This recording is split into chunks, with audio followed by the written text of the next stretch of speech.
2-4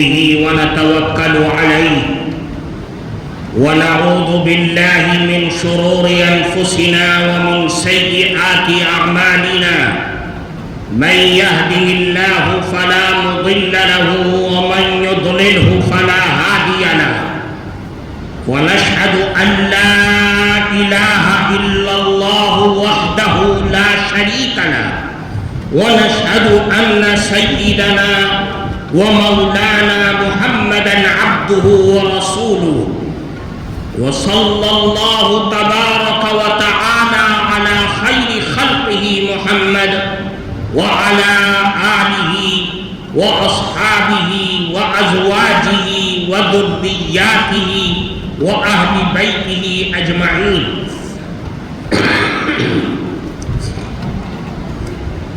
أما بعد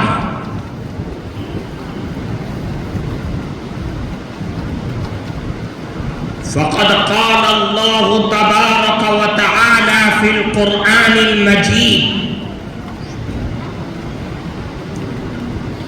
يا أيها الناس اتقوا ربكم الذي خلقكم من نفس واحدة وخلق منها زوجها وبث منهما رجالا كثيرا ونساء واتقوا الله الذي تساءلون به والأرحام إن الله كان عليكم رقيبا.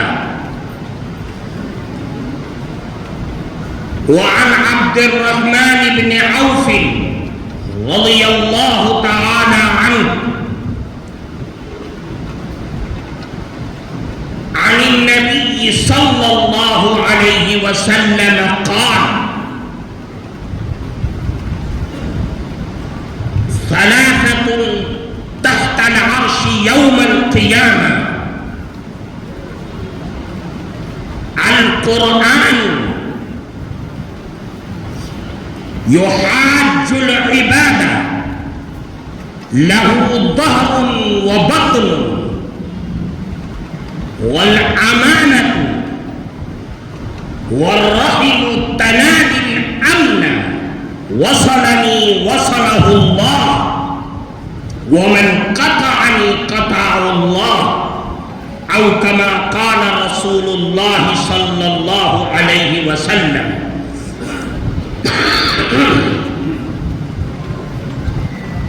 محترم صدر جلسہ، حضرات علماء کرام اور اس عظیم الشان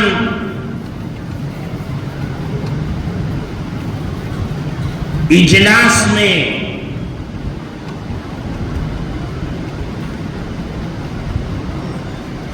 جس کی نسبت بڑی اونچی ہے،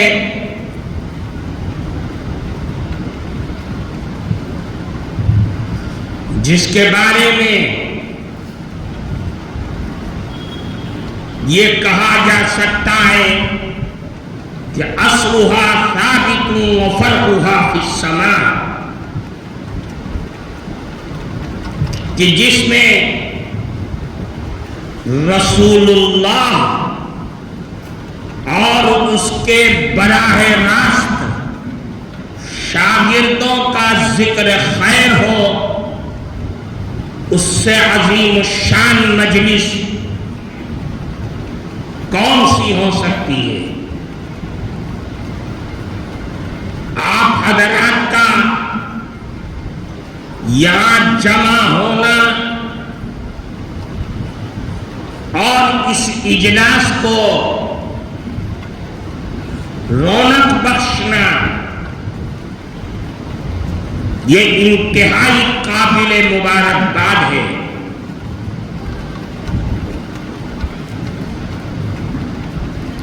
ہماری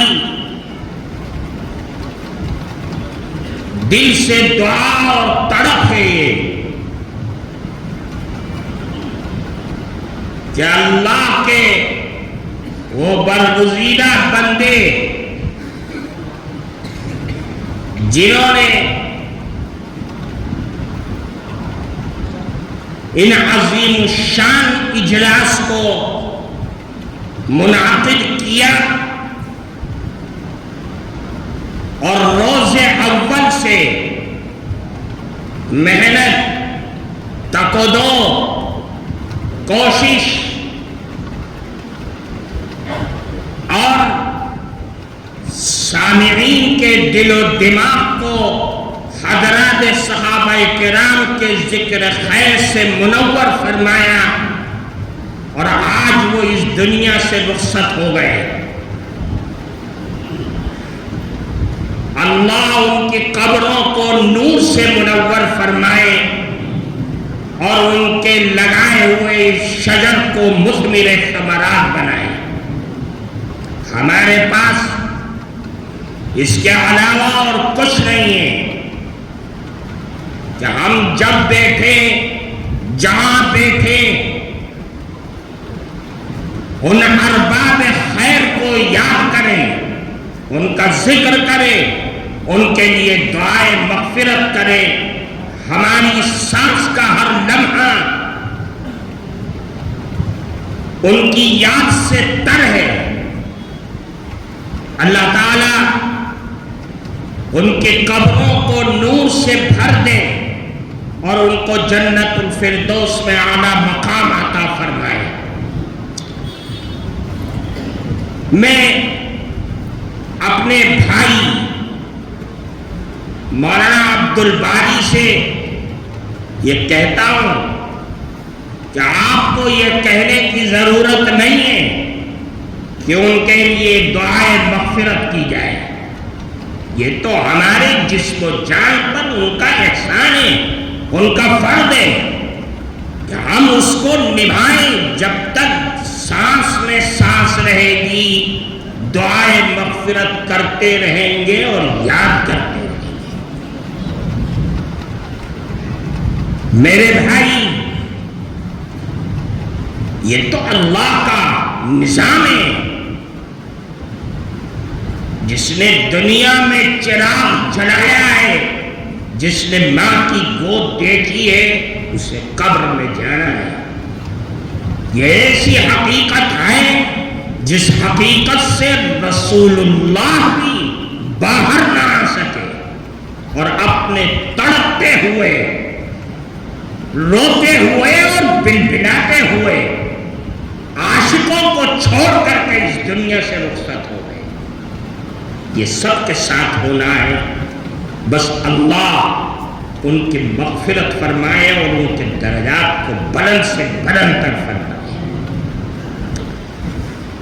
میں نے آپ کے سامنے قرآن کریم کی ایک آیت اور صحابی رسول حضرت عبد الرحمن بن عوف رضی اللہ تعالی عنہ کی ایک حدیث پڑھی ہے۔ یہ حدیث بڑی اہم ہے۔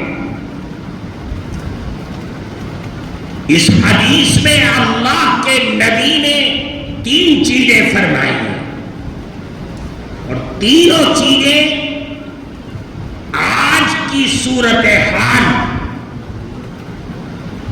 ہر مسلمان کی زندگی جس سے وابستہ ہے اور قیامت تک وابستہ رہنے والی ہے، اس کا ذکر کر دیا۔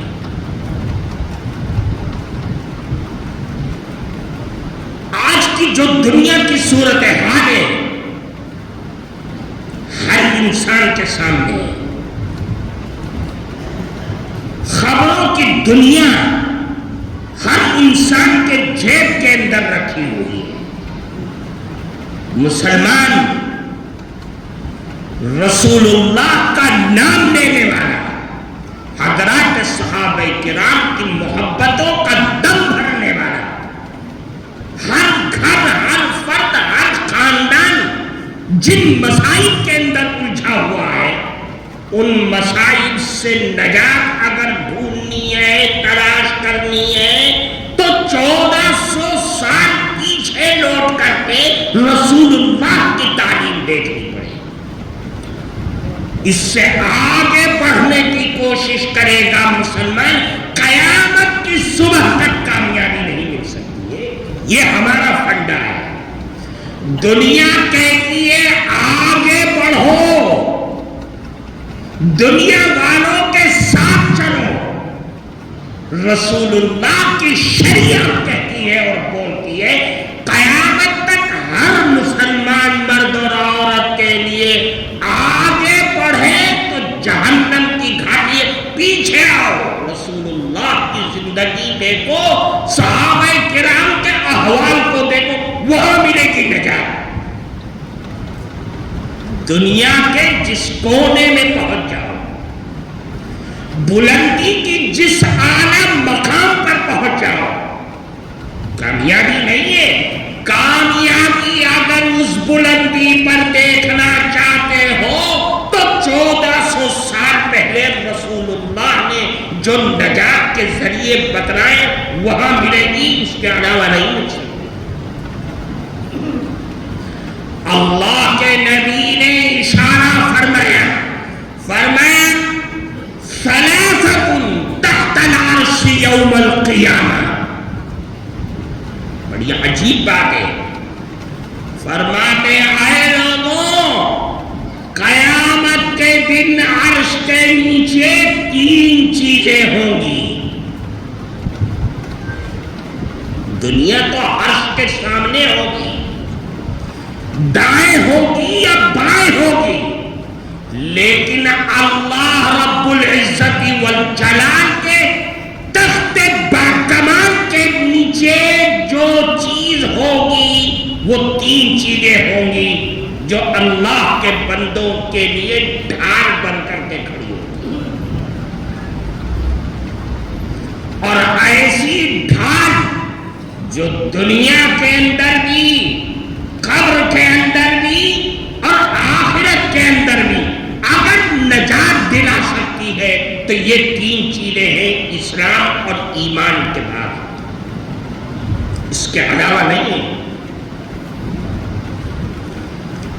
اللہ کے نبی نے تینوں چیزوں کو کھول کر کے فرما دیا کہ اے مسلمان، اگر اپنے گھر میں مصیبتوں سے چھٹکارا چاہتا ہے، اپنی زندگی کو باکمال بنانا چاہتا ہے، چین چاہتا ہے، سکون کسی مولوی کی تعویذ میں نہیں ہے، چاہے درد کی ٹھوکریں کھا لے۔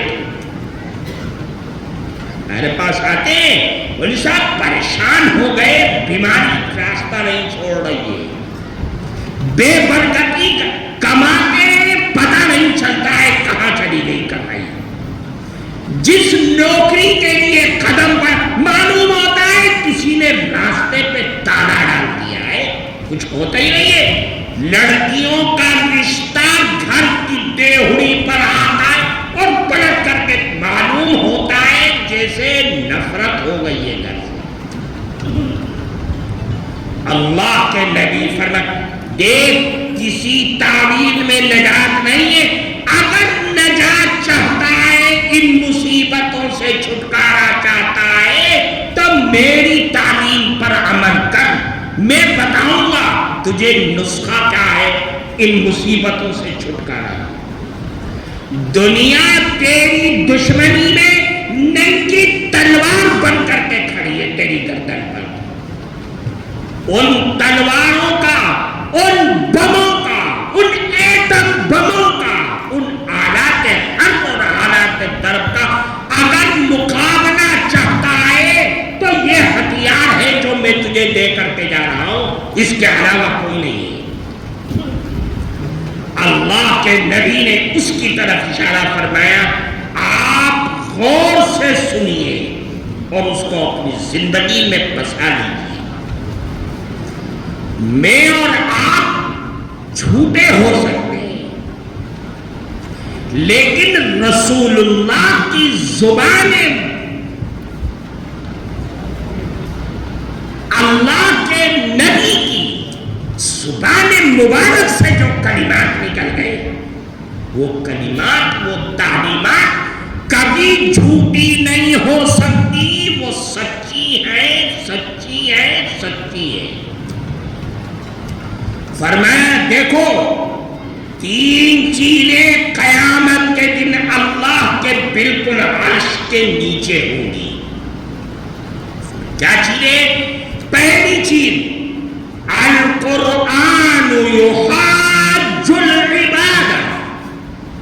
پہلا قرآن ہے. کیا کرے گا قرآن؟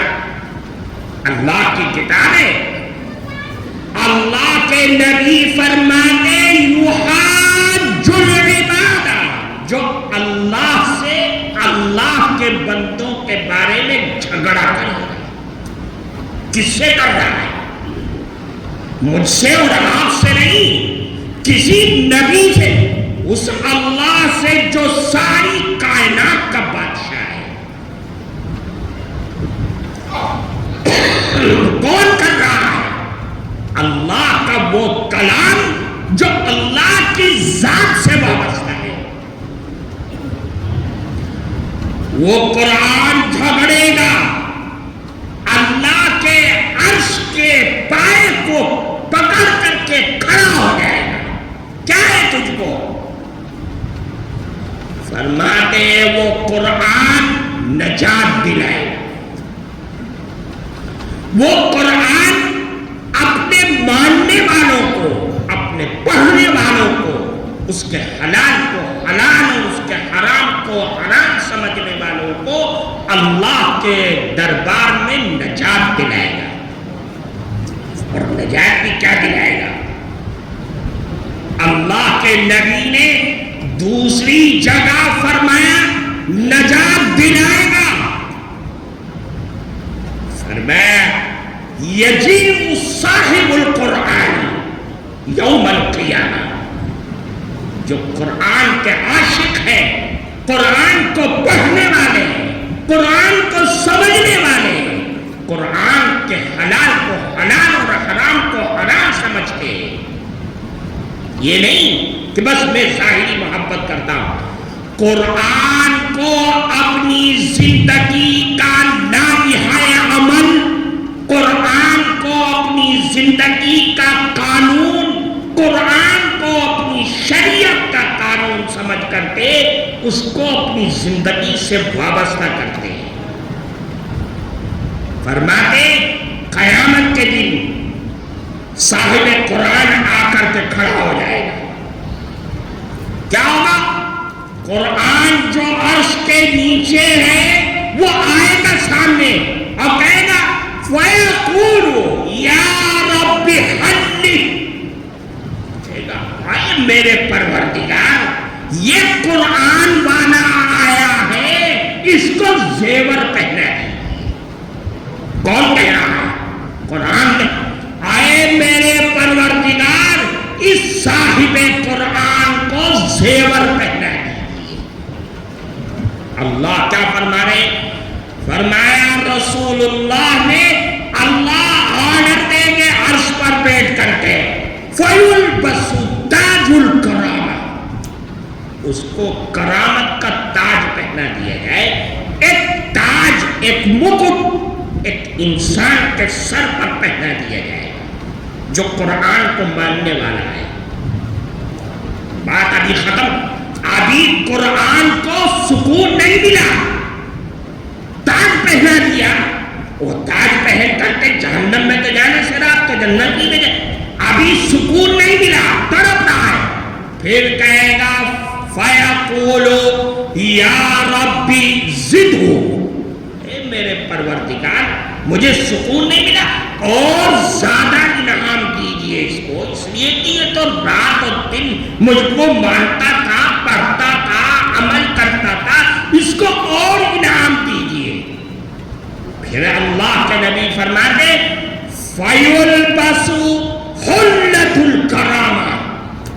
کہ اللہ اس کو کرامت، عزت و شرافت کی چادر اس کے اوپر ڈال دیں گے. تاج کا تعلق تو سر سے تھا، لیکن جب دوبارہ سفارش کی تو اللہ نے اس کے کاندھے پر، اس کے جسم پر ردائے کرامت کو ڈال دیا. ابھی سکون نہیں ملا، ابھی قرآن کو چین نہیں آیا. فرمایا پھر کہے گا قرآن اے پروردگار عالم یا ربی ارض عنہ. آپ نے تاج تو پہنا دیا, چادر بھی پہنا دیا, ایک چیز باقی ہے, اے میرے اللہ آپ اس صاحب قرآن سے راضی بھی ہو جائیے. ارض عنہ. پھر فرماتے ہیں اللہ نے فَيَرْضَى عَنْهُ, اللہ ٹالے گے نہیں, کہیں گے اللہ پھر اس سے راضی ہو جائیں گے, راضی ہونے کا اعلان کریں گے. اللہ یہ نہیں کہتے میں اس سے راضی ہو گیا چلو تمہاری بات مان لی, نہیں, راضی ہونے کا انعام ہے. وہ انعام کیا ہے؟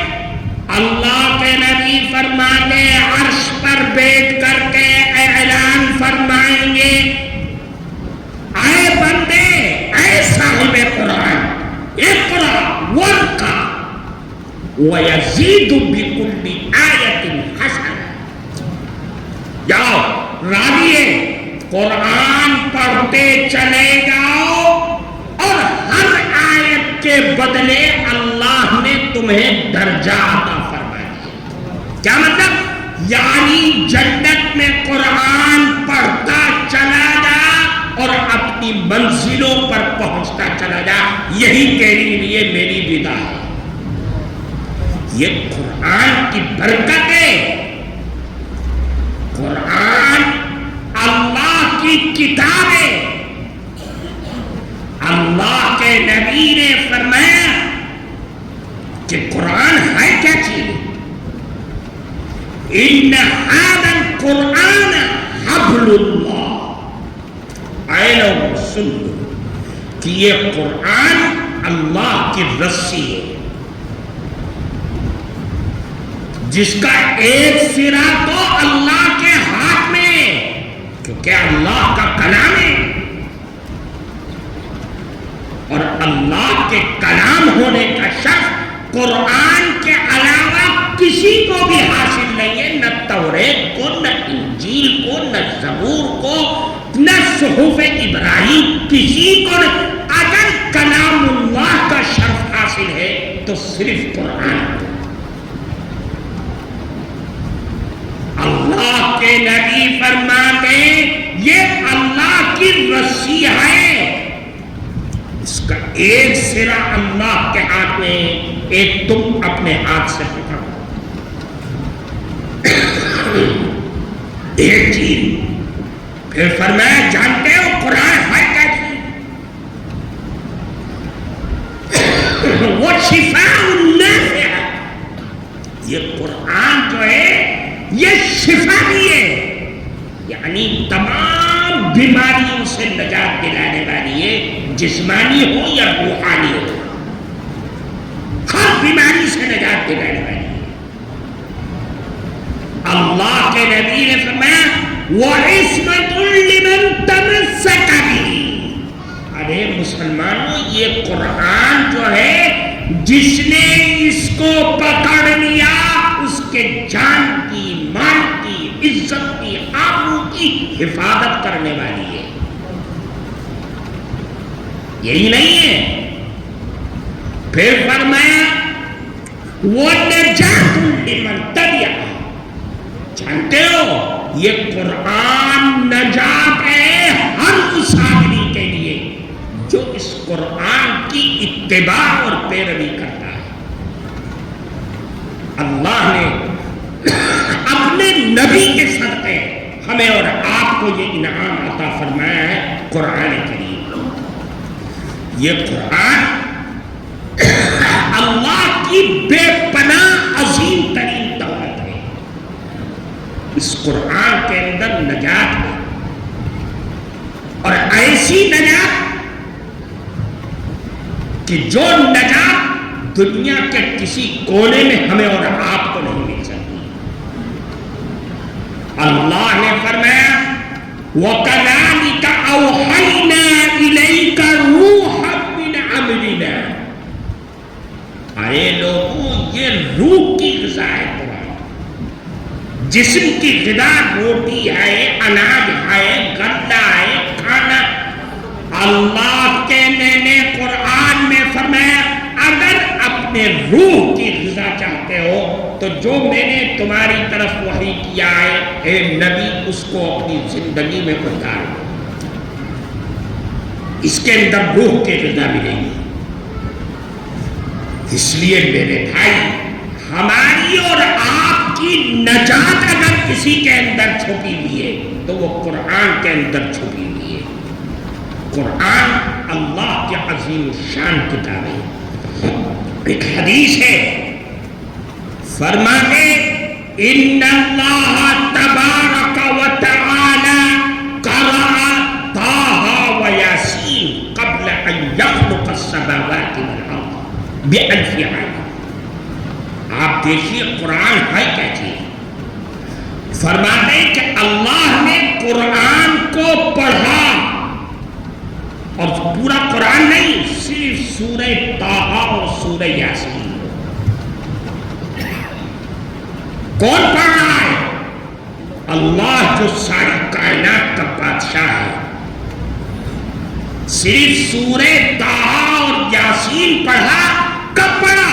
قبل ان یخلق السماوات والارض بألف عام. آسمان و زمین کو پیدا کرنے سے 1000 سال پہلے. نہ دنیا ہے نہ آسمان کی یہ چھٹیں. اللہ ہے اور سننے والے کون ہیں؟ فرشتے ہیں. فرشتوں نے جب سنا کہ اللہ قرآن کی تلاوت فرما رہے ہیں تو فرشتوں کے دل کے اندر ایک عجیب کیفیت پیدا ہوگی. ہم لوگ کے اندر پیدا ہوتی ہے اگر یہاں بیٹھ کر کوئی اچھا قاری تلاوت کرتا ہے تو سب سبحان اللہ اور الحمدللہ سے جھوم جاتے ہیں. اور وہ تو اللہ تلاوت کر رہے ہیں. جب اللہ تلاوت کر چکے تو فرشتوں کے اب مبارکبادی کا سلسلہ شروع ہوا. فرماتے کہ فرشتوں نے 3 جملے فرمائے. فرمایا طوبی لأمۃ تنزل ھذا علیہا. کتنی خوش نصیب امت ہوگی کہ اللہ رب العزت والجلال جس پر یہ قرآن اتارے. وہ امت کون ہے؟ ہم اور آپ ہیں. رسول اللہ کے صدقے حضرات صحابہ کرام کے واسطے اور ذریعے سے یہ قرآن ہم تک پہنچا ہے. اس سے بہترین امت اور کون ہو سکتی ہے جس پہ رشک کر رہے ہیں صحابہ حضرات فرشتے ملائکہ. فرشتے رشک کر رہے ہیں. فرشتوں کو نہیں دیا گیا قرآن. فرشتے کہہ رہے ہیں کتنی خوش نصیب امت ہوگی جس پر اللہ اپنا یہ قرآن اتارے گا. پھر فرمایا وَطُوبَى لِأَلْسِنَةٍ تَتَكَلَّمُ بِهَا. کتنی خوش نصیب زبان ہوگی جس زبان سے اللہ تبارک و تعالی اپنا یہ کلام پڑھوائیں گے. کتنی خوش نصیب. آج ہمارے بچے جوان بچیاں بوڑھے مرد اور قرآن کو کھولتے اور اپنی زبان سے پڑھنا شروع کر دیتے. ایک سورت سے دوسری سورت دوسری سے بلا تکلف پڑھتے. یہ کلام اللہ کا ہے. اللہ کا کلام جب پڑھنے کے لیے بیٹھتا ہے تو رحمت اللہ کی متوجہ ہوتی ہے. اللہ کے کلام کو ہم اپنی گندی زبان سے پڑھتے ہیں ورنہ اللہ کا کلام اور ہم اپنی زبان ناممکن ہے کسی انسان کی قدرت میں رہے گی. لیکن اللہ نے اپنے کلام کو ایسا آسان فرما دیا ہے کہ انسان زبان چلاتا ہے اور پھڑا پر پڑھنے لگتا ہے کہ دنیا کے کسی کونے کا. پھر فرمایا تیسری چیز فرمایا وَطُوبَى لِأَجْوَافٍ تَحْمِلُ هَذَا. کتنے خوش نصیب دل ہوں گے جس دل میں اللہ تعالیٰ اپنا یہ کلام محفوظ کرے گا. آج دیکھ لیے چھوٹے چھوٹے بچے پورا قرآن حفظ کیے ہوئے بیٹھے ہوئے ہیں اور یہ اعلان کر رہے ہیں جلا دو سارے مکتبے اور سارے قرآن کو. اے دنیا کے دشمنوں، سارا قرآن دنیا سے، لیکن میرے سینے میں جو قرآن موجود ہے اسے تم کیسے جلا کر ہلاک کرو گے؟ دنیا کی ساری زمین سے قرآن کو مٹا دو، اپنے دل کے پھپولے پھوڑ دو، نکال دو ساری نفرتیں. لیکن اللہ نے جو قرآن کی حفاظت کا وعدہ کیا ہے، ان بچوں کے سینے میں قرآن کو رکھ کر کے اِنَّا نَحْنُ نَزَّلْنَا الذِّكْرَ وَإِنَّا لَهُ لَحَافِظُونَ. یہاں سے قرآن کو کیسے ختم کرو گے؟ تم آیات کو تبدیل کر دو، آیات کے زبر اور زیر کو ادھر سے ادھر کر دو. اگر تم مصلی پر کھڑے ہو کر کے کوئی ایسا بددماغ انسان قرآن کو پڑھے گا، میرا بچہ کھڑا ہو کر کے میری قوم کا بچہ کہے گا غلط پڑھ رہا ہے، تو نے زبر زیر کی غلطی کیا ہے، تو نے آیات کو ادھر، کیونکہ میرے سینے میں جو قرآن موجود ہے وہ رسول اللہ کا لایا ہوا قرآن ہے. اللہ نے اس قرآن کو اتنا آسان فرما دیا. پھر فرمایا آئے لوگوں، اس قرآن کی خاصیت ہے. کیا خاصیت ہے؟ کہ اللہ کے نبی نے فرمایا کہ الا انہا ستکون فتنہ، قیامت سے پہلے فتنے آئیں گے. اور آج ہے فتنوں کا زمانہ. جدھر دیکھو آنکھ اٹھا کر کے دنیا ایک کام پر لگی ہوئی ہے. جو لوگ ایک مندر میں جمع نہیں ہو سکتے تھے، ایک تھالی میں کھانا نہیں کھا سکتے، جو قوم ایک دوسرے کے سامنے بیٹھ نہیں سکتی، آج وہ ایک نقطے پر جمع ہو گئے کہ اسلام اور مسلمانوں کو کیسے نقصان پہنچائے. سب جمع ہو گئے. اللہ کے نبی نے فرمایا یہ فتنہ آئے گا.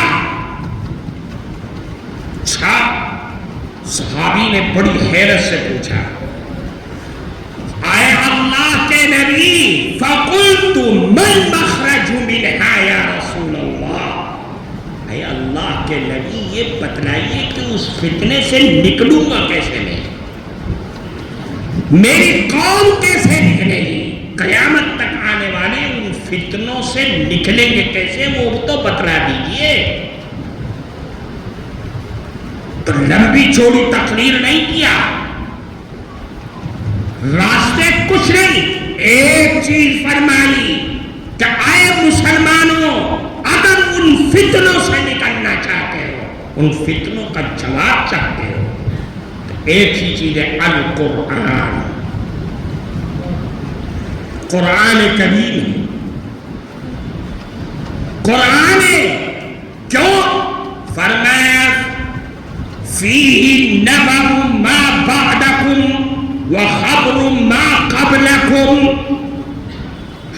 اس میں تو تمہارے سے پہلے جو لوگ حضرت آدم سے لے کر کے رسول اللہ تک جتنے حادثات اور واقعات پیش آئے، قرآن اس کی طرف رہنمائی کر رہا ہے.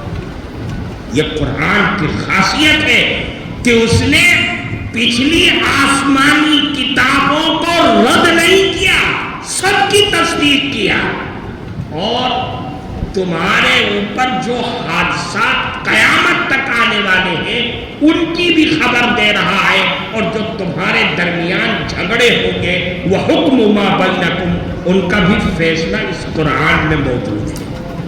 تو اتنی عظیم الشان کتاب جو مجھ کو اور میری نسلوں کو نجات دلانے والی ہے، اس کتاب سے اپنی ذات کو وابستہ کرنا، یہ آج آپ کا میسج ہے۔ اس قرآن سے بے راہ روی، اس کے حالات اور اس کے بھیانک حالات آج ہمارے سامنے ہیں۔ ارتداد کی لہر بڑھتی چلی جا رہی ہے۔ کیوں؟ ہم نے اپنی اولاد کو قرآن سے دلچسپی نہیں پیدا کیا۔ آج وہ قرآن سے دور ہے، اور جو قرآن پڑھ رہے ہیں تو قرآن تو عربی میں، میں اردو پڑھنا نہیں جانتا، میں عربی نہیں جانتا، میں انگلش نہیں۔ تم M A, B A, doctor, MBBS، BOMS، engineer سب بن گئے، لیکن قرآن کو سمجھنے کے لیے تمہارے پاس کوئی ڈگری نہیں ہے۔ یہ میری قوم کی محرومی ہے۔ اس لیے آپ کل قیامت کے دن کھڑے ہو کر کے قرآن سے یہ نہیں کہہ سکتے میں کیسے پڑھتا، میں تو مدرسے گیا نہیں۔ ارے تو نے ڈگریوں پہ ڈگریاں دی ہیں، لیکن قرآن سے تو نے اپنا تعلق کو قائم نہ کر سکا، تو اس سے زیادہ بدنصیب تو کوئی ہو نہیں سکتا ہے۔ اس لیے میرے بھائیوں، ہم جہاں رہے، جس حال میں رہے، قرآن کو زندہ رکھیں۔ قرآن دیکھو، یاد رکھو، قرآن قیامت تک رہنے والا ہے۔ قرآن کو دنیا برباد ہو گئی اس کے ختم کرنے کے چکر میں۔ قرآن جیسے اترا تھا ویسے ہی آج بھی ہے، اور یاد رکھو جو قوم اس قرآن سے وابستہ ہوگی وہ قوم بھی زندہ رہے گی، ختم نہیں ہو سکتی۔ دیکھ لو حالات کو دیکھو، روس اور افغانستان کے ان پہاڑیوں کو دیکھو جہاں اسلام بھی زندہ ہے اور مسلمان بھی زندہ ہے۔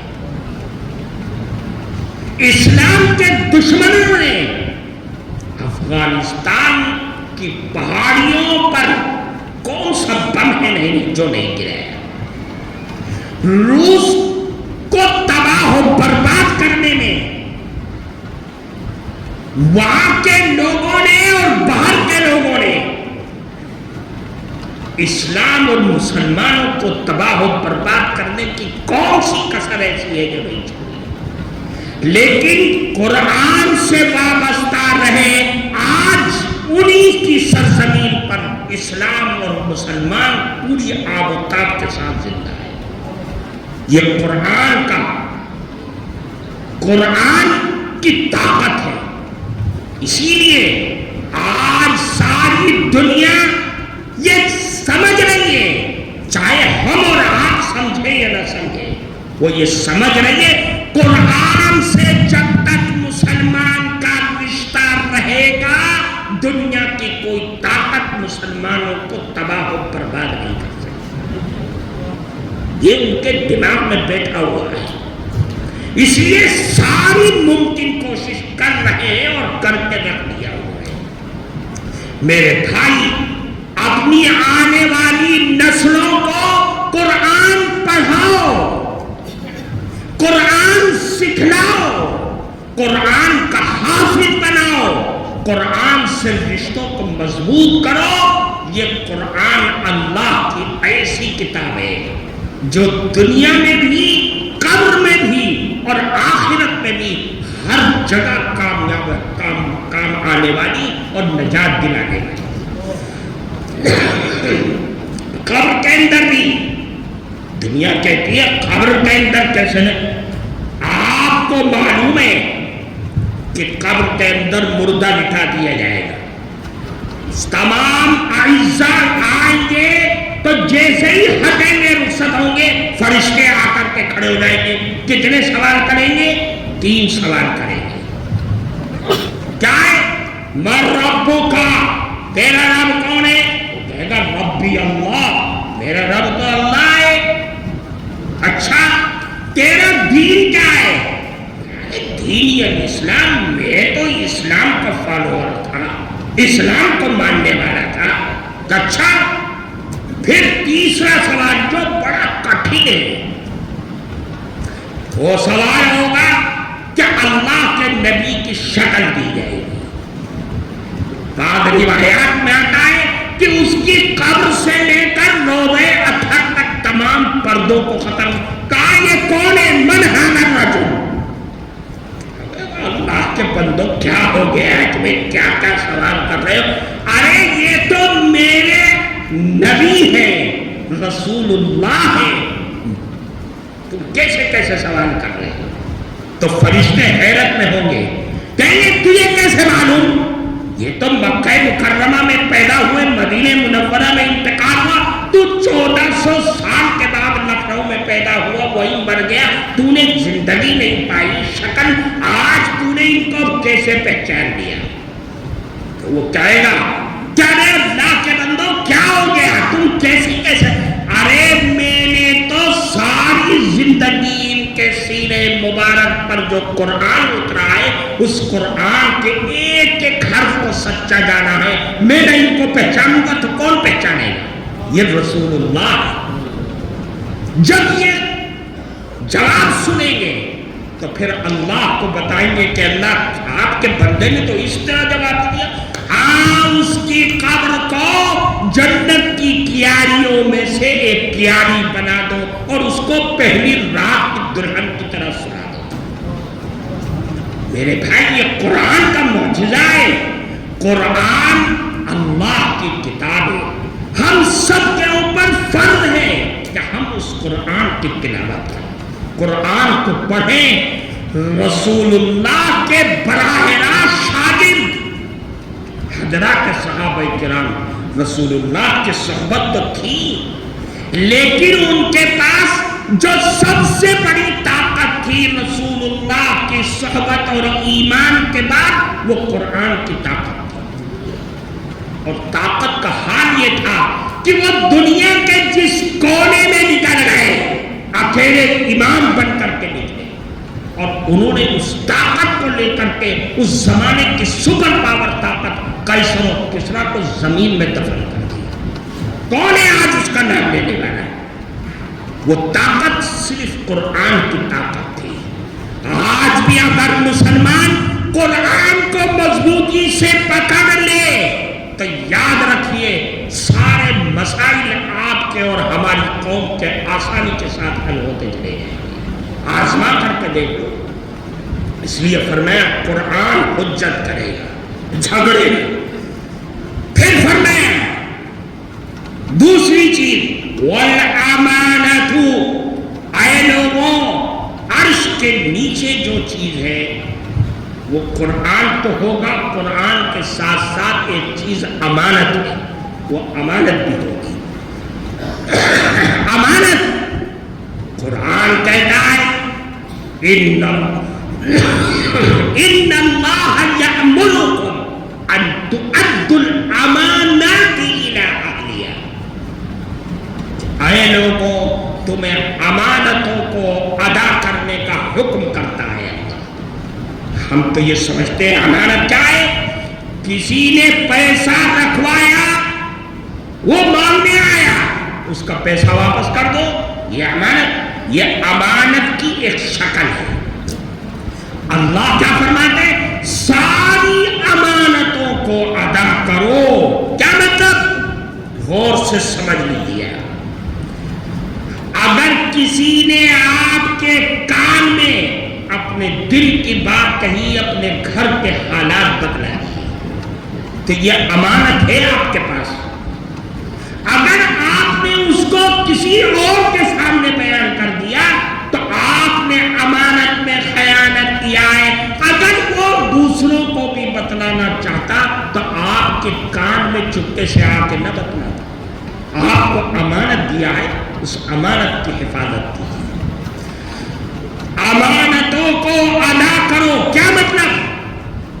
اگر کسی نے آپ سے اپنا مشورہ لیا یا چند آدمیوں انہوں نے مشورہ کیا ہے، اگر آپ نے اس مشورے کی باتوں اور فیصلے کو بغیر کمیٹی کے اجازت کے آپ نے باہر جا کر کے بتلا دیا، آپ نے امانت میں خیانت کر دیا۔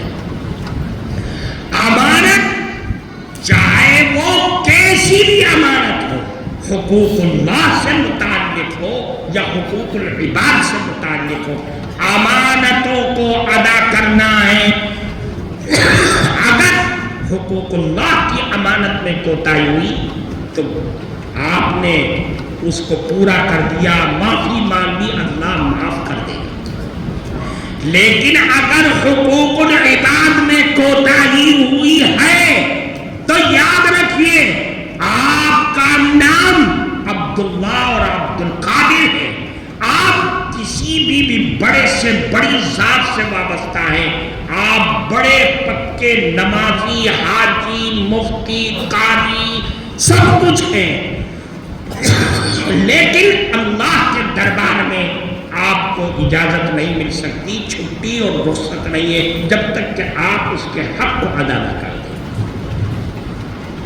آپ حق ادا کرنے کا دو ہی راستہ ہے، وہ راستہ چاہے وہ سمجھ لو، وہ راستہ یہ ہے کہ دنیا میں جس کا حق لیا ہے مرنے سے پہلے اس کا حق دے دو، ایک راستہ۔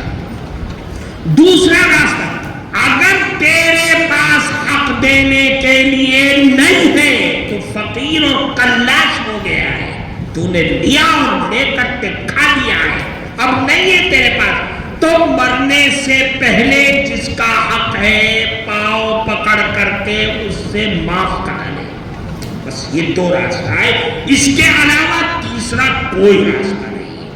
چاہے تو سجدوں پہ سجدے کر لے، حج پر حج کر لے، لیکن وہ معاف نہیں ہو سکتا چاہے کعبۃ اللہ کے پردے پکڑ کر کے معاف ہو، جب تک کہ صاحب حق معاف نہیں کرے۔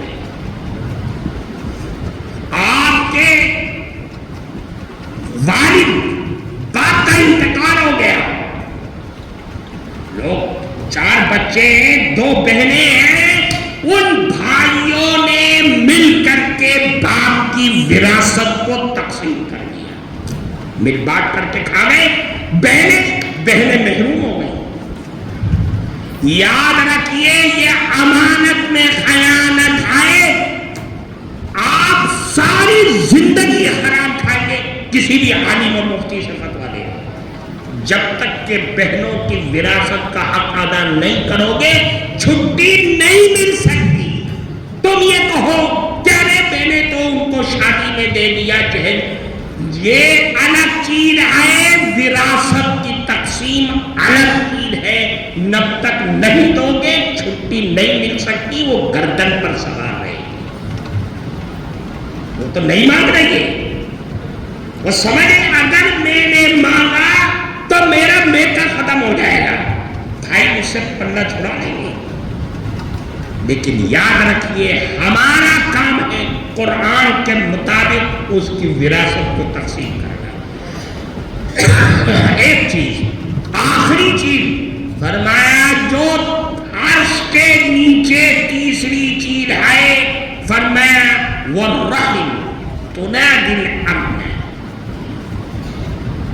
وہ کیا ہے؟ صلہ رحمی، رشتہ داریوں کو نبھانا، بھائی کو بھائی، چچا، بھتیجے، رشتہ دار، ماموں، مامودار، ان تمام رشتہ داریوں کو نبھانا، یہ ہے رحم۔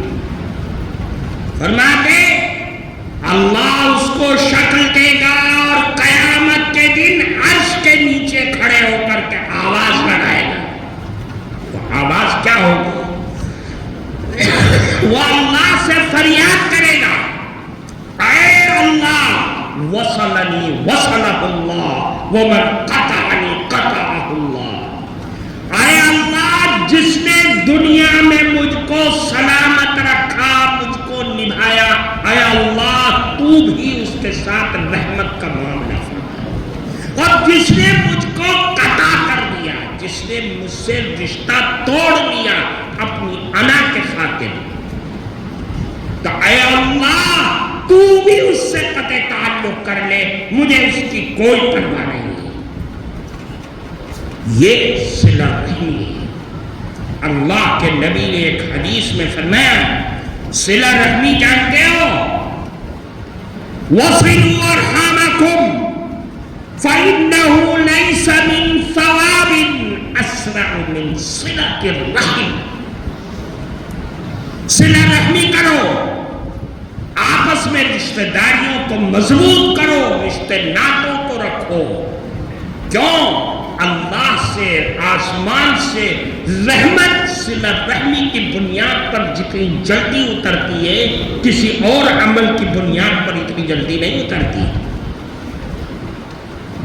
پھر فرمایا وَإِيَّاكُمْ وَالْبَغْيَ فَإِنَّهُ لَيْسَ مِنْ عُقُوبَةٍ إِلَّا عُقُوبَةَ بَغْيٍ۔ اے لوگوں، قطع تعلق سے بچو، آپس میں نفرت سے بچو۔ کیوں؟ اس لیے کہ اللہ کا عذاب نفرتوں کی بنیاد پر جتنی جلدی زمین پر اترتا ہے، کسی اور عمل کی بنیاد پر نہیں اترتا ہے۔ اس لیے میرے بھائی، یہ تین چیزیں ہیں، ہمیں ان تین چیزوں کو اپنے پلو سے باندھ کر کے اپنی زندگی میں پیدا کر کے اپنی آنے والی نسلوں کی زندگیوں میں ڈال دینا، اور یہ بسا دینا، ان کے مائنڈ کو یہ باور کرانا کہ دیکھ تیری نجات اگر ہے تو اس قرآن کے اندر ہے، اس کے علاوہ تیری نجات کسی میں نہیں ہے۔ قرآن پر مصیبت آئی، قرآن پر دیکھ قرآن کیا کہہ رہا ہے، قرآن کو سمجھ، قرآن کو سمجھ، اور سمجھ کر کے جو رسول اللہ اور صحابہ کا جو طریقہ تفہیم سمجھانے کا جو تشریح کیے، اس کو دیکھو اور اس پر عمل کرنے کی کوشش کرو، یہ زندگی کے لیے نجات کا ذریعہ ہے۔ میرے بھائی، اللہ تعالی ہم سب کو اس پر عمل کی توفیق عطا فرمائے، اور ہم سب کو قرآن کا پڑھنے پڑھانے والا، قرآن کا عاشق بنا دے۔ قرآن کی عظمت میں، قرآن کے مفاد میں، قرآن کی رحمت، اللہ نے کہ نبی نے جتنی حدیثیں فرمائی ہیں، اگر اس کو بیان کیا جائے تو رات کا دن بھی ناکافی ہو جائے۔ لیکن یہ چیز جو میں نے آپ کے سامنے رکھی ہے، یہ آج کے حالات کو دیکھتے ہوئے جو ہمارے اندر کے حالات ہیں، ہماری زندگی کے مسائل ہیں، جو مصیبت میں ہم گرفتار ہیں، اس مصیبت سے نجات دلانے کے لیے قرآن سب سے بڑا ذریعہ ہے، سب سے بڑا ہتھیار ہے، اور سب سے بڑی طاقتور چیز ہے۔ اللہ تعالی ہم سب کو اس پر عمل کرنے کی توفیق عطا فرمائے، اور قرآن کا حقیقی سچا عاشق ہم سب کو بنائے۔ وآخر دعوانا الحمدللہ۔ آپ حضرات تشریف رکھیے، ابھی حضرت سے میں درخواست کروں گا، دعا کرائیں گے۔ دعا سے پہلے بہت ضروری اعلان یہ کرنا ہے، میں نے کل کہا تھا کہ کل حضرت مولانا محمد یامین صاحب کا بیان ہے، لیکن کسی وجہ سے یہ تاریخ ان کی بدلی گئی، اور کل انشاءاللہ حضرت مولانا عبدالسبحان صاحب ندوی بھٹکلی تشریف لائیں گے، اور پرسوں انشاءاللہ حضرت مولانا سید اشہد رشیدی۔ یہ دو بہت اہم تقریریں ہیں، اپنے اپنے علاقوں میں اس کا اعلان کیا جائے، اور حضرت نے جو کچھ فرمایا ہے اس میں کسی بھی قسم کے تبصرے کی ضرورت نہیں ہے، عمل کی ضرورت ہے۔ قرآن مجید کے تعلق سے جو کچھ بھی حضرت کی نصیحتیں ہیں، حدیث کی روشنی میں بہت کام کی اور ضروری اور اہم باتیں ہمارے سامنے آئی ہیں۔ اللہ پاک ہم سب کو اس پر عمل کی توفیق نصیب فرما دے۔ حضرت دعا کرائیں۔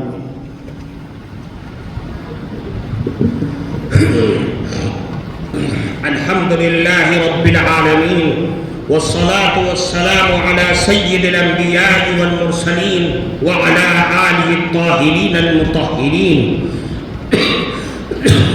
اے اللہ، ہم گواہی دیتے ہیں کہ آپ ہی اللہ ہیں، آپ کا کوئی شریک اور ساجی نہیں۔ اے اللہ آپ ساری کائنات کے بادشاہ ہیں، اے اللہ آپ بادشاہوں کے بھی بادشاہ ہیں۔ اے اللہ ہمارا ایمان ہے کہ آپ ہمیشہ سے زندہ ہیں اور ہمیشہ رہنے والے ہیں۔ اے اللہ آپ جیسا اللہ کوئی نہیں ہے۔ اے اللہ آپ قادر مطلق ہیں۔ اے الہ العالمین آپ کسی کے محتاج نہیں، ساری دنیا آپ کی محتاج ہے۔ اے اللہ آپ ساری حمد و ثنا کے لائق ہیں۔ اے اللہ آپ سارے کمالات کے مالک ہیں۔ اے اللہ سارے کمالات، ساری حمد و ثنا، اے اللہ آپ کی اپنی خانہ سان ہے، کسی انسان اور کسی مخلوق کا اس میں کوئی دخل نہیں ہے۔ اے اللہ آپ ارحم الراحمین ہیں، اکرم الاکرمین ہیں۔ اے الہ العالمین آپ سے زیادہ فضل و کرم کرنے والا کوئی نہیں۔ اے اللہ آپ نے ہم سب پر انعام فرمایا۔ اے اللہ آقا نامدار سرکار مدینہ صلی اللہ علیہ وسلم کا امتی بنایا، ہم سب کو ان کا غلام بنایا۔ اے اللہ ہمارا ایمان ہے کہ تمام انبیاء کرام نے تیری دعوت کو کما حق ہو دنیا والوں کو پہنچایا۔ اے اللہ ہم سب کی طرف سے رسول اللہ کو بہترین بدلہ عطا فرما۔ جز اللہ عنا محمد ما هو اہلہ صلی اللہ علیہ وسلم۔ اے الہ العالمین آپ غفار الذنوب ہیں، ستار العیوب ہیں۔ اے اللہ ہم سب کے گناہوں کو اپنی دریائے رحمت سے معاف فرما۔ اے اللہ ہر شر سے ہم سب کی حفاظت فرما دے۔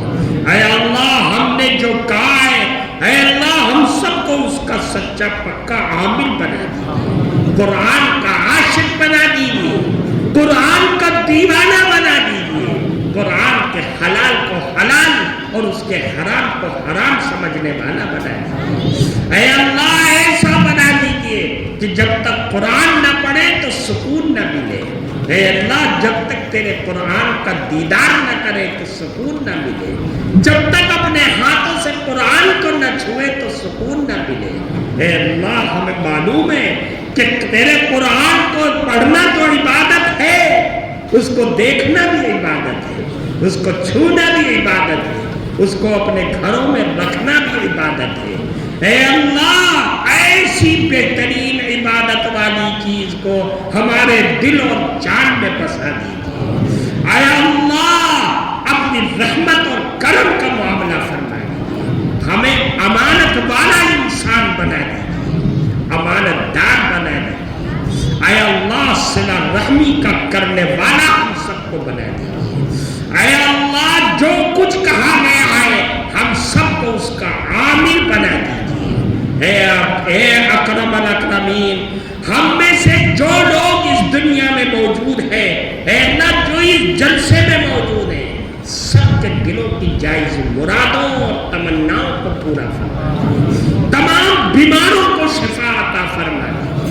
اے اللہ ہم سے بہت سے لوگوں نے دعاؤں کے لیے کہا ہے، سب کے دلوں کی جائز مرادوں اور تمناؤں کو پورا فرما۔ اے اللہ جہاں بھی تیرے نام لیوا، تیرے نبی کے ماننے والے دنیا میں موجود ہیں، اے اللہ ان کو ظالم اور مظلوم بننے سے بچائے۔ اے اللہ فلسطین کے مسلمانوں کی نصرت اور مدد فرمائے، ان کے لیے دروازوں کو کھول دیجئے، ان کے اوپر ظلم کرنے والوں کو نیست و نابود فرمائے۔ اے اللہ بلاد عرب کی حفاظت فرمائے، حرمین کی حفاظت فرما دیجیے۔ اے اللہ اپنی رحمت سے ہم سب کو نواز دیجیے۔ اے اللہ ہمارے اس ملک کی حفاظت فرما دیجیے، ملک کے اندر پیار اور محبتوں کو زندہ فرما دیجیے۔ اے اللہ پھر سے اس ملک کو سونے کی چڑیا بنا دیجیے۔ اے اللہ اپنی رحمت سے نواز دیجیے۔ اے اللہ جو ظلم و ستم کا شکار ہے، ناجائز پھنسے ہوئے ہیں، اے اللہ انہیں باعزت بری فرما دیجیے۔ اے اللہ اپنی رحمت اور کرم سے نواز دیجیے۔ اے اللہ ہم سے بہت سے لوگوں نے دعاؤں کے لیے کہا ہے اے اللہ سب کی جائز ضرورتوں کو پورا فرما دیجیے، اے اللہ اس چمن کی حفاظت فرما دیجیے، اے اللہ ان جلسوں کی حفاظت فرما دیجیے جس کے نام سے ہم یہاں پر جمع ہوتے ہیں، اے اللہ تیرے دین کی چند باتیں کہہ کر کے اپنے ایمان کو تازہ کرتے ہیں، اے اللہ ان جلسوں کی ان تمام تحریکوں کی اے اللہ حفاظت فرما دیجیے، جن لوگوں نے اس کی قیادت کیا ہے اور آج وہ دنیا سے چلے گئے، اے اللہ ان سب کی قبروں کو نور سے بھر دیجیے، اے اللہ کل تک اس